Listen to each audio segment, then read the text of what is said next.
Hey everyone, मेरा नाम पायल अहिर है और आज हम डिस्कस करने वाले हैं द ब्रेन ऑफ कंप्यूटर।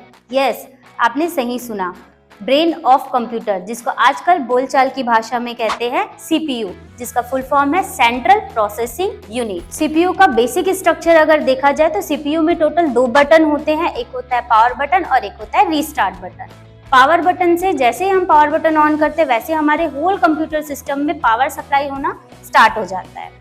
इसी के साथ 2 USB स्लॉट या और भी USB स्लॉट्स होते हैं जिसके थ्रू हम एक्सपेंशन डिवाइसेस को CPU के साथ ऐड ऑन कर सकते हैं। CPU के 3 बेसिक पार्ट होते हैं। पहला होता है ALU, दूसरा होता है आपका CU और तीसरा होता है MU। ALU, यस, नाम से ही समझ में आ रहा है, arithmetic and logic unit. Arithmetic and logic unit जो होता है वो सभी प्रकार के मैथमेटिकल एंड लॉजिकल वर्क को करने के लिए यूज होता है। जैसे कि अर्थमेटिक यूनिट अर्थमेटिक ऑपरेटर्स को एग्जीक्यूट कराता है, जैसे कि एडिशन करना, सब्सट्रैक्शन करना एंड मल्टीप्लिकेशन एंड डिवीजन का काम करना। वैसे ही लॉजिकल यूनिट काम करता है सभी प्रकार के लॉजिकल वर्क को करने के लिए।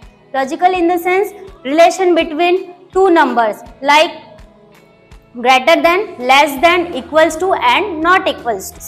CU का फुल फॉर्म होता है कंट्रोल यूनिट। CPU के इंटरनल एंड एक्सटर्नल डिवाइसेस को कंट्रोल करने का, नियंत्रित करने का काम CU करता है। कंट्रोल यूनिट जिस प्रकार हमारे ह्यूमन बॉडी में इंटरनल एंड एक्सटर्नल पार्ट्स को कंट्रोल करने का काम करता है, वैसे ही CU होता है जो input, output and processor and storage devices को कंट्रोल करता है।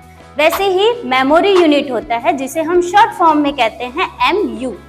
मेमोरी यूनिट जो होता है वो मेमोरी यूनिट को समझने से पहले आपको डेटा एक्सर्शन या डेटा एग्जीक्यूशन को समझना बहुत इंपॉर्टेंट है। डेटा एग्जीक्यूशन का मतलब होता है यूजर के द्वारा दिए गए इनपुट से लेकर के यूजर को प्राप्त होने वाले आउटपुट के बीच का जो प्रोसेस होता है उसी को बोला जाता है डेटा एग्जीक्यूशन या डेटा एक्सर्शन। इसी में ही हमें एक नाम दिखता है जिसे कहा जाता है रजिस्टर। अब ये रजिस्टर क्या होता है, तो यूजर के द्वारा दिए गए इनपुट से लेकर के आउटपुट के प्रोसेस जहाँ पे स्टोर होते हैं उसी को कहा जाता है रजिस्टर। रजिस्टर मेन मेमोरी का पार्ट नहीं होता है, ये जस्ट एक तरह से बोला जाए कि एक एग्जीक्यूशन का ही पार्ट होता है, एग्जीक्यूशन का ही पार्ट होता है। लेकिन प्रोग्राम एग्जीक्यूट होने के बाद डेटा को मेन मेमोरी में ही सेव किया जाता है। आई होप आप सभी को ये वीडियो पसंद आई हो। इसी तरह के इंटरेस्टिंग वीडियोस के लिए आप हमारे YouTube चैनल को सब्सक्राइब करें, लाइक करें, press the bell icon. Thank you.